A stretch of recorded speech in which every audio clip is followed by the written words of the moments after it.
Good afternoon and welcome to Ave Maria Law's Profiles in Ethical Leadership presentation. I'm Donna Heiser, Chief Advancement Officer at Ave Maria Law, and today we're very honored to welcome Mike Kane, the former CEO of Boral Corporation, to this virtual presentation. I know we're all looking forward to what I'm sure is going to be a very compelling look into this very successful and accomplished global business leader. Before I introduce our host, Dean Seepley, I'd like to invite you to join us for the next Profiles in Ethical Leadership presentations. We've got quite a few very good ones coming up. The author of The Missionary on Wall Street, Stephen Auth, will join us on November 13th. Mike Duke, the former CEO of Walmart, will present on January 13th. On February 23rd, our founder, Tom Monahan, will be with us. And on March 10th, Frank Corvino, the former president and CEO of Greenwich Hospital in Connecticut, will be with us. I hope you'll attend each of these virtual presentations. Please join me in thanking Jackie Burke and our external affairs team for their work in creating today's presentation. And now it's my pleasure to introduce our president and dean, who for the past 5 years has led this law school with distinction. Please welcome Ave Maria Law's ethical and moral compass, our president and dean, Kevin Seepley. Hi, Kevin. Hello, everybody. Thanks, Donna, and welcome everyone out there to Ave Maria School of Law's Profiles in Ethical Leadership with Mike Kane today as our guest. And we'll start off with a prayer in the name of the Father, Son, and the Holy Spirit. Amen. Holy Father, please bless our school, our faculty, staff, our students, our alumni. Please bless all of our benefactors and our friends out there, and bless our families. And thank you for the Kane family. Thank you for Mike Kane's presentation here today. In the name of the Father, Son, and the Holy Spirit. Amen. So let me read just a few moments here. Mike Kane's biography. Michael Kane is an attorney and recently retired managing director and chief executive officer of Boral Limited, a 75-year-old publicly traded global construction materials and building products company. Mike Kane has spent the last 47 years in construction markets, manufacturing, mining, and milling plasterboard, concrete, asphalt, cement, aggregates, fly ash, bricks, insulation, stucco, composite siding, metal concrete, clay, roof tiles, veneer stone, plastics, windows, concrete block pavers, and timber. I think if there's another type of building composite out there that Mike hasn't dealt with, I certainly don't know what that would be. Over the last 5 decades, he has led large and small divisions of several global major companies headquartered in London, Sydney, Zurich, Silicon Valley, Denver, and Chicago. As Boral's CEO, he led an organization of over 20,000 employees and permanent contractors across dozens of countries, covering North America, Asia, Middle East, and Australia. In 2020, Boral's global operations were designated essential industries across the globe, and Mike Kane led Boral's global COVID-19 task force, managing the health, safety, and operational response throughout Boral's almost 800 global sites. Mike Kane has a BA from Southern Illinois University, an MS from Creighton University, and a Juris Doctorate from DePaul University. He has participated in executive management programs at Northwestern University, University of Virginia's Darden School, Harvard's Kennedy School of Public Policy, and Harvard's Negotiations Project. Mike is a dual citizen of the United States and Ireland, and he splits his time between homes in Naples and Cape Cod. He's actively engaged by raising his 6 children, and now that many of them are grown, and 5 grandchildren. He and his wife, Kathleen, are long-term supporters of Legatus, Ave Maria University, and Ave Maria School of Law. Kathleen was recently named on the Board of Governors for Ave Maria School of Law, and Mike was named to the Ave Maria University's Board of Trustees. Welcome, Mike, and what a fantastic resume that you have, not the least of which, of course, is your family, and with 6 children and grandchildren. Thanks for joining us. Thank you, Kevin. Glad to be here. Just wondered if you could start off by just telling us a little bit about Mike Kane growing up. Okay, I was born in South Bronx in an Irish Catholic working class community where my grandfather lived. We were living in my grandfather's house at the time. working class family of mechanics and construction related occupations, including trucking. After 18 years, I left New York and went to Southern Illinois University in Carbondale, a unique multicultural experience for me to having never been west of New York State, to see Southern Illinois and what that was all about, sort of opened my eyes to the world. After I graduated, of course, I returned back to my parents' place in New York and to look for work, and began a career in 1973 that took me from New York to New Jersey to Chicago. Eventually, after 25 years with USG, I went to Houston, and then from Houston to Denver to Silicon Valley to Atlanta, and ultimately to Sydney, Australia, where I spent the last 8 years as the CEO and managing director of Boral Limited. It's been quite a journey. There was no plan and scheme of mine as to what I would do in those 47 years. In the middle of that, I did get a law degree in 1983. My sole objective in getting the law degree was so that I could be Chief Labor Counsel for USG Corporation, which I ascended to that role. And I thought I would spend the rest of my career doing as a labor lawyer, doing work for USG or other corporations like USG. But that wasn't apparently God's plan, because his plan was for me to get into operations, which in 1992, I finally decided that I've been advising leaders of businesses for years on how to run their business. And I thought maybe I had some ideas I wanted to implement on my own. And so I went out and I raised my hand for an operating role, and they sent me to Asia and Australia as a vice president of Asia Pacific for USG Corporation, trying to bring into the fold a series of businesses that have been bought over about 6 or 7 countries in Asia and Australasia. I had no experience working in Asia, but nevertheless, I took on the opportunity, and I began, as my wife says, I began to travel in 1992, and I didn't stop until 2020, because all the work that I've gotten involved in managing business across the globe, from Europe to the Middle East to South America and Australasia, that just constantly put me on planes. It's been a unique experience in the last 6 months that I haven't been on a plane. And we have an upcoming trip in the next couple of weeks. It'll be the first time in 6 or 7 months that we'll have done that. And it's a bit of a withdrawal process that I'm going through, quite frankly. Reluctant to fly, but I think we're starting to see is that the world is beginning to open up. Well, last month we had Congressman Rooney on, and now we have you. And what both of you have in common is that you were both trained in the law and practiced law for a period of time, but then actually use your law degree in a much different way. So I talked to a lot of different people about the value of a law degree, and I think both Congressman Rooney and now you are great examples of just how powerful it is to get a law degree and how that helps you, and all the possibilities and different ways that you can use that legal education.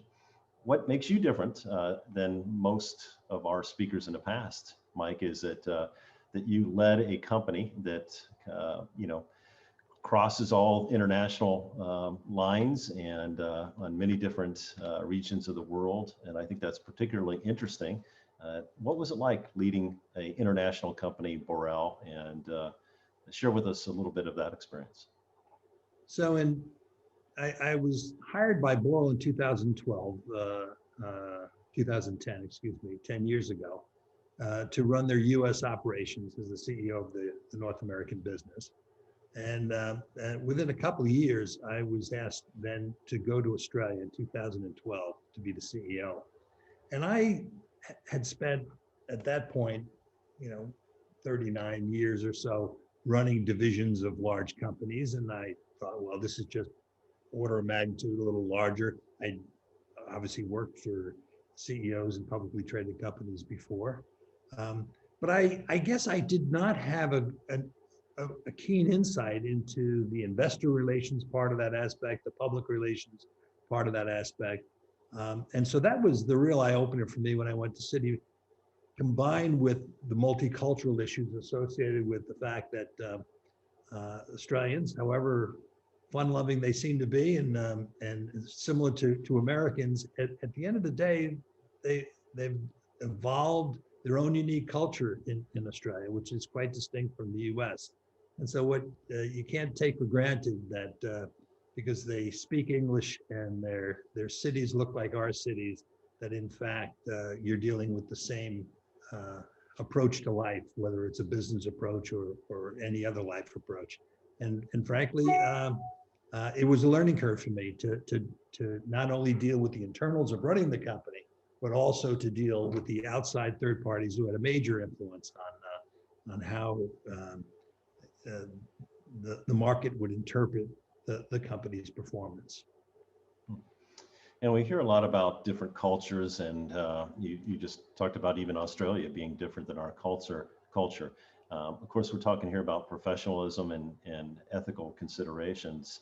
Is there really a string that kind of runs through all different cultures as far as integrity and what they value, what is important to the employees?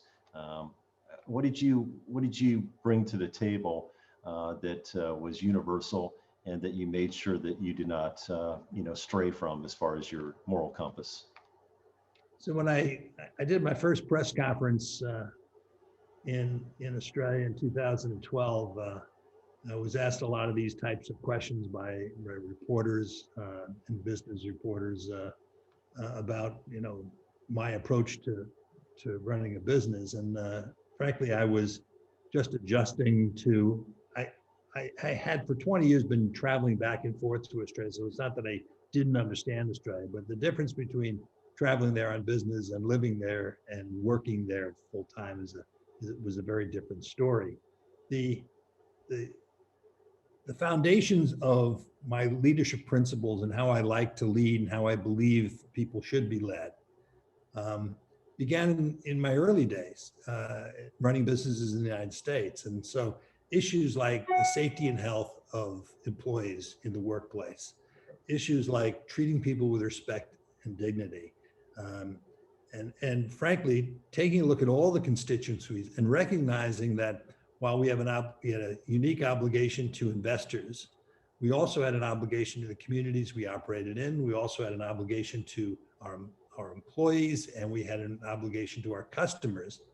And those obligations were binding. And with that came a responsibility on our side. And so all of these issues came to fore in the first year that I was in Australia. I was there, and the first thing I launched was a significant safety and health program to improve the safety and health across the entire enterprise, using the same principles, many of which I'd learned from DuPont, who really is the leader in teaching industrial safety in North America. And I took those principles across to Australia and our Asian operations, and we were able to achieve in that 8-year period of time a dramatic reduction in injuries throughout the organization and improve the safety and health of our employees. That paid off in significant dividends when COVID came along, because the same standards that we were applying for health and safety in our operations, we were going to apply in the COVID crisis, picking the highest possible standard of performance and insisting that the organization achieve the high standard and not the lowest common denominator. In 2012, in the first several months of my employment as the CEO, I had a union in Victoria in Australia challenge us and to try to get us to betray a longstanding customer of 32 years, a company called Grocon. They wanted us to cut them off and not supply concrete to their operations. That would have crippled the contractor. And the threat was that we didn't do it, they would do it to us. And to make a long story short, after I ran the traps on the legal system in Australia through my general counsel, I was convinced that we had remedies available to us if they attacked us. So we refused on principle to do that. They even offered to disguise it, that they would send some thugs to our concrete operations to threaten our operators, and then we could say that we were forced to back away from supplying and we couldn't send our trucks. Some type of pantomime that they thought was very effective, but we weren't going to do any of that. And so we supplied GrowCon. We were cut off and boycotted throughout Victoria. And the immediate impact was a business that probably had close to $1.5 billion in revenue was dropped in half. Within 6 months, we were able to recover that revenue by going to alternate markets where this union didn't have the strength to stop us. And then we set a long legal battle, first getting injunctions and then getting contempt citations on those injunctions, and ultimately civil suit that ended in a settlement where the union paid us in damages and in legal fees approximately $6 million to settle and get out of the case. It was quite an eye-opener. It was a cause célèbre in Australia. It led the federal government to initiate a royal commission into union corruption, using the Boral case as the primary vehicle with which to prosecute. And I was a star witness. I had threats on my life. I had armed guards follow me wherever I went, including at my home at night. And it was quite, from a distance, it looks interesting. In the midst of it, it wasn't very interesting. It was quite frightening. I had my family over in Australia at that time. Luckily, we were able to get the family to go back to the US for good reasons, not just because of these threats. And I could, finish out that process, which took 3 to 4 years before it all settled down and went away. But it answers your question, what are our guiding principles? Do we change those principles to meet circumstances, or do we insist on those principles regardless of circumstances? And I think the answer is the latter. You insist on your principles. If you either stand for something or you fall for everything. And that's an aphorism which I think is apt in this situation. You have to have bedrock principles that you're not gonna walk away from, or else you send the message to the organization that it's all situational and that you have no values. And if you have no values, why can they trust you? Why should the organization follow you? What type of leadership are you presenting to the organization if you don't have the intestinal fortitude to stand up when clearly, blatantly illegal activity is going on, and you either turn a blind eye to it, which I was advised to do by many of my industry colleagues in Australia. They told me, Frank, oh, Mike, you'll never change this. It's always been this way, and you just got to get along. Refused to do that, and not without some interim pain, we ultimately prevailed. So in the short term, what I love about your story is, in the short term, the easiest thing to do would have been to capitulate to the labor union and just not deal with the one particular client. But instead, you took the long road and the right road, and showed a lot of courage and stood for what you knew was right. I know Lou Holtz says the first thing anybody asks when they meet someone is, can I trust you? And I guess the message that you sent loud and clear to all the clients that you would have from that point forward is, yes, you can trust me. So great example, super example for what we're trying to do here with our program, Mike. Now, you mentioned safety, and when you're dealing internationally, I assume at some time you'll have a vision, you'll have what you picture in your mind's eye of what you're trying to accomplish.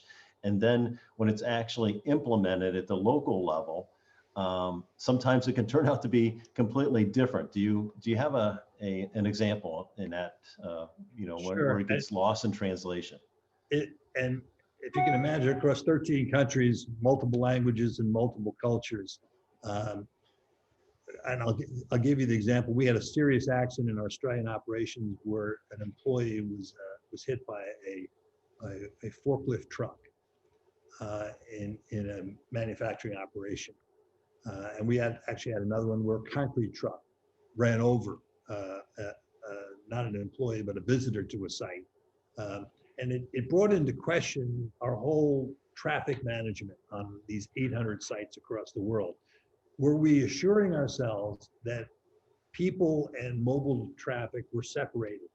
And how were we going to be able to do that? So we sent out what we thought were rather detailed guidance to our global operations that said, wherever people are working in an area where there's mobile traffic, you have to have clearly defined pathways and guardrails around those pathways so that employees are not in danger from the mobile traffic. And this, in many cases, changed the way we manufactured and changed the processes that we did things. And we had to change some of our ways of doing business in order to pull this off. It worked very well in Australia, where the case studies originally came out. Of course, the US had been ahead of us. OSHA had required for many years that work like that be done. And so, we were able to get in the developed world some fairly ready compliance.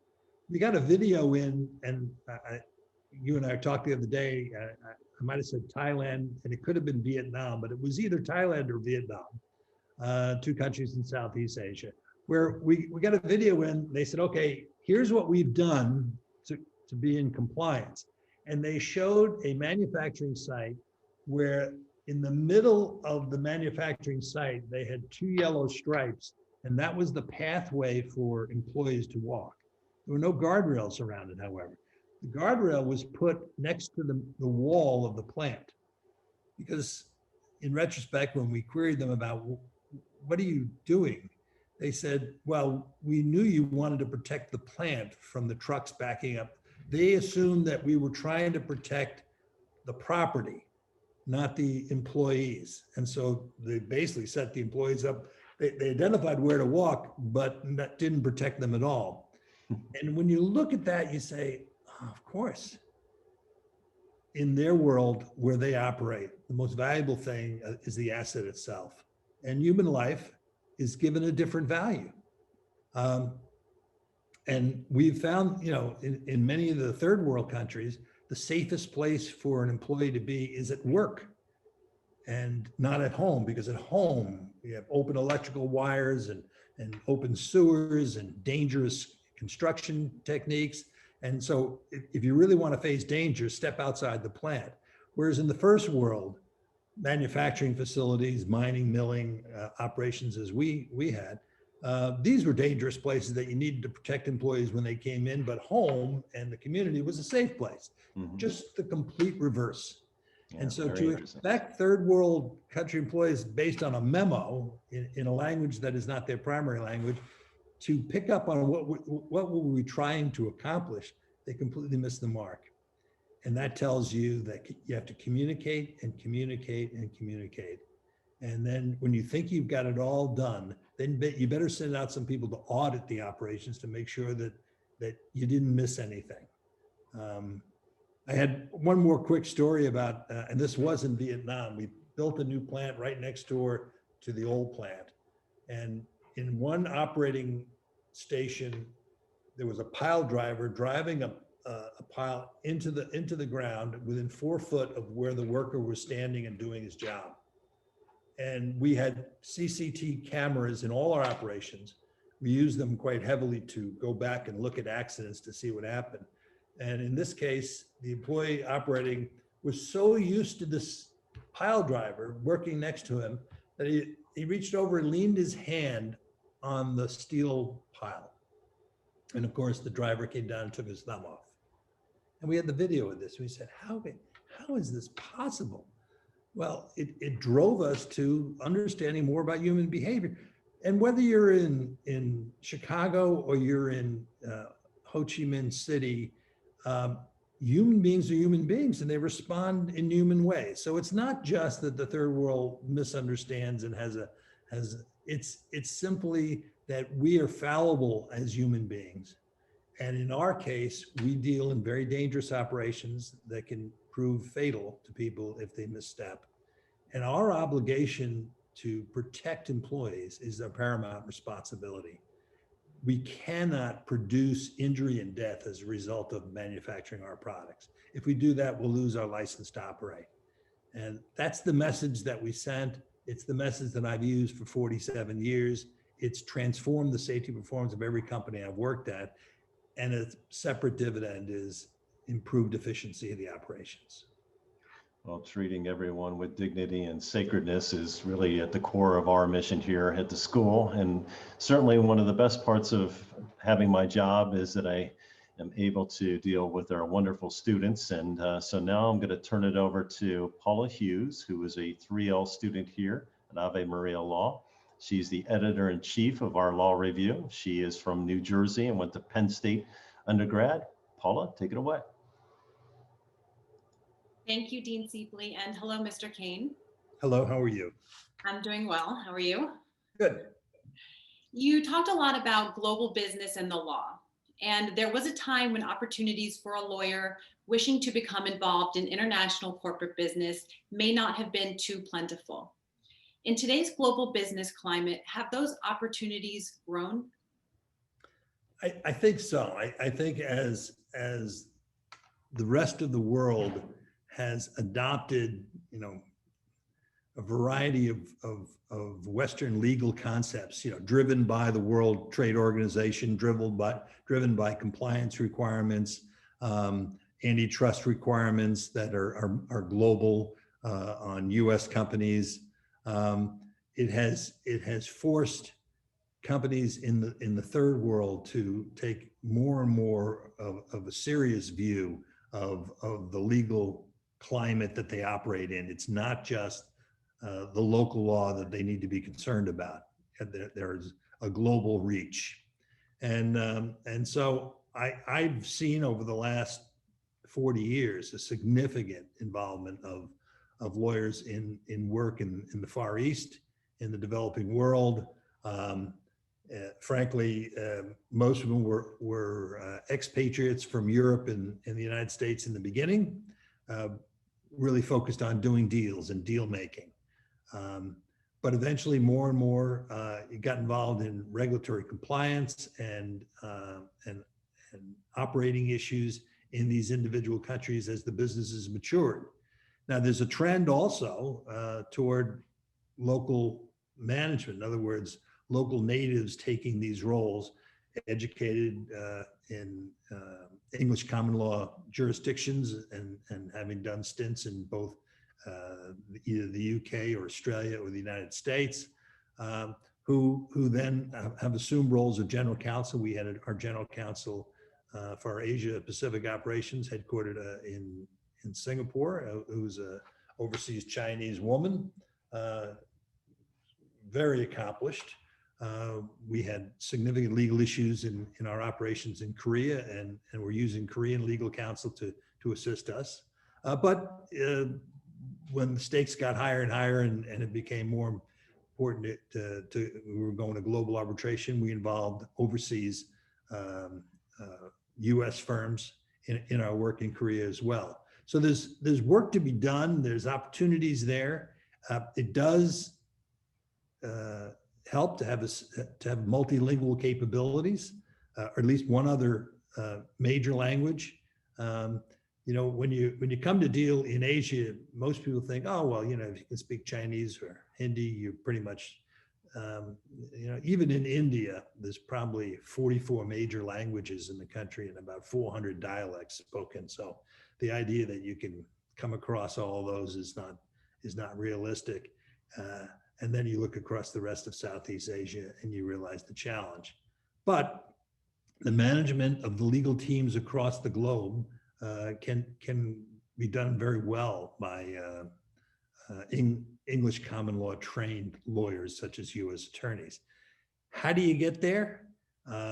I got there because the CEO of the company I worked for thought I was smart and I could value a company, and I was a good negotiator, and he sent me overseas.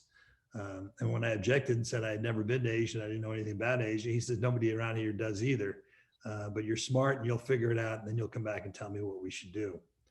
That was 1992. It's gotten more sophisticated now than perhaps it was then.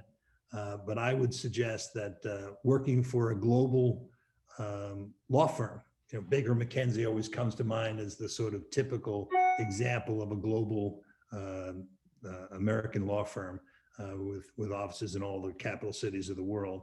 And a firm like that, and there are many firms now that have similar arrangements, would be a good first start for a young attorney.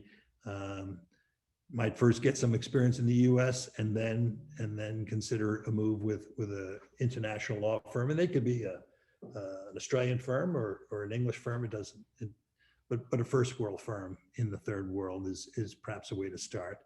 The other is to get tied up with a company that has global ambitions and already has global assets or seeks to acquire global assets.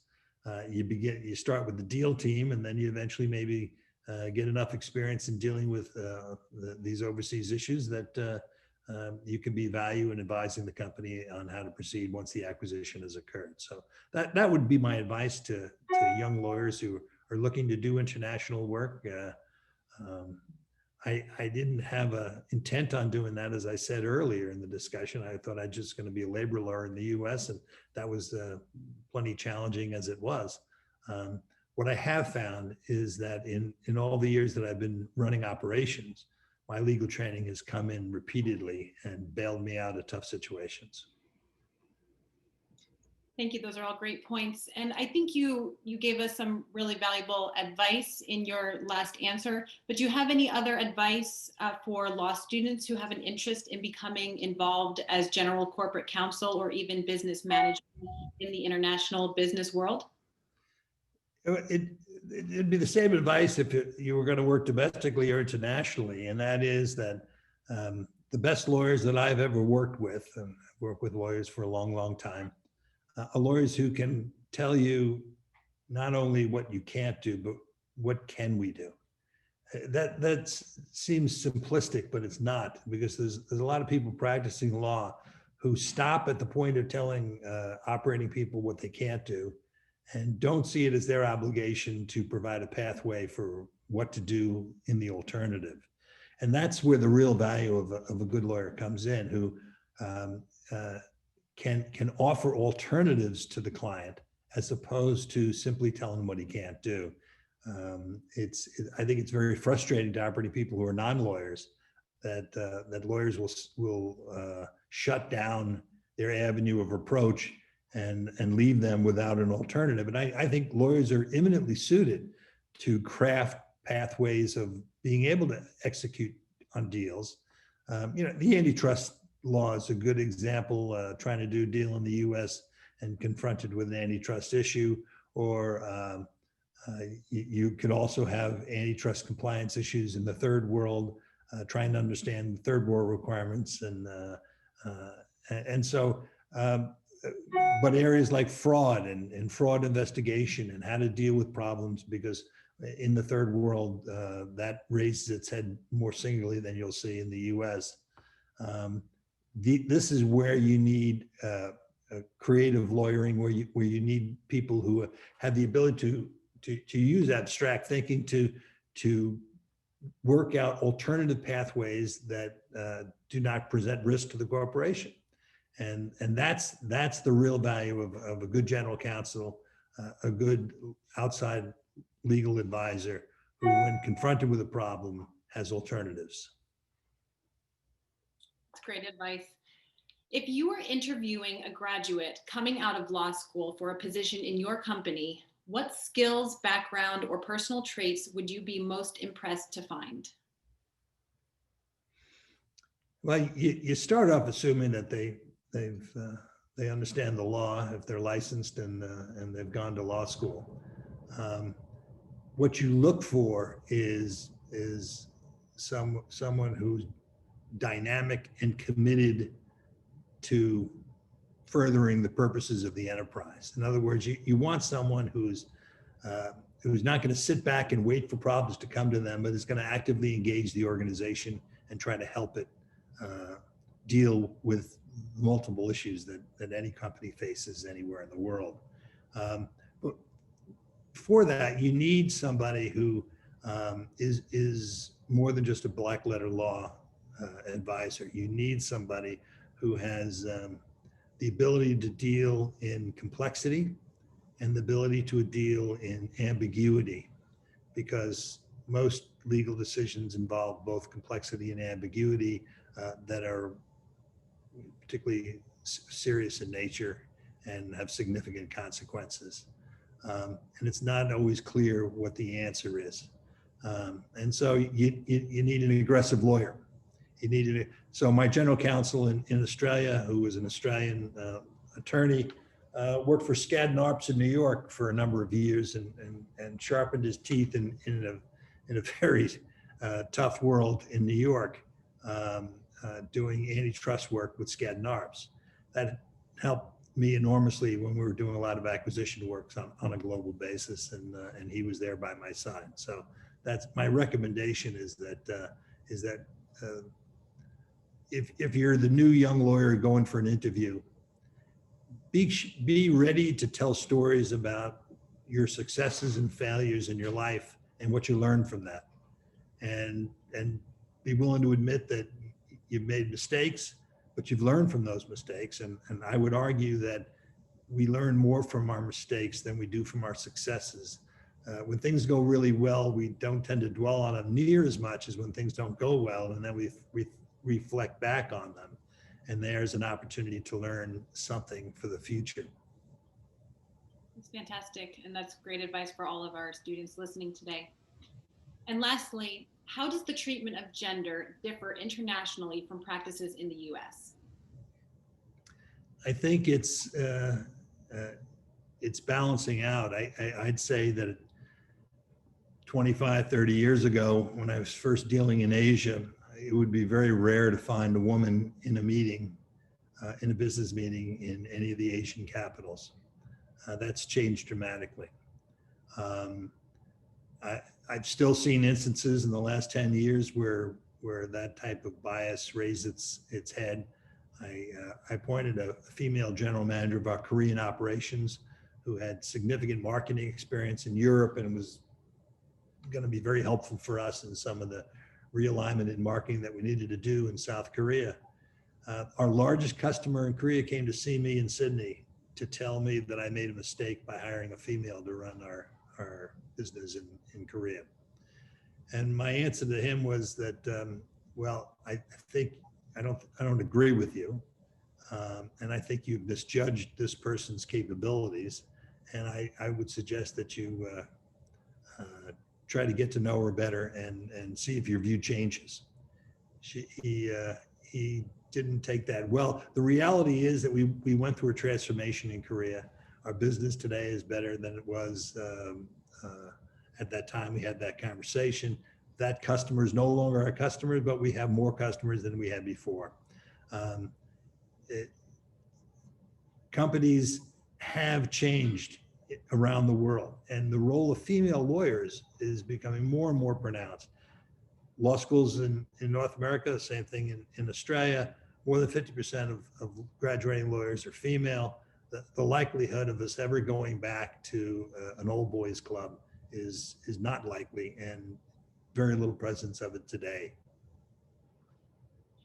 Thank you, Mr. Kane, for providing your valuable insight, and I will turn it back over to Dean Siepley. So thanks a lot, Paula. If anyone out there knows of someone that wants to become like Paula, we are a Catholic small law school here in beautiful Naples, Florida, and we can help cultivate your students to turn into someone like Paula, who is just a fantastic example of what we're trying to do here.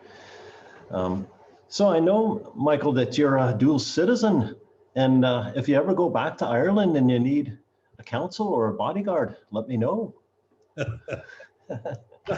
It's just been a pleasure, Mike, to have you, and we really appreciate everything that you and Kathleen are doing for our school as well as the university, and what a great example you are, and that's the reason why we reached out to you.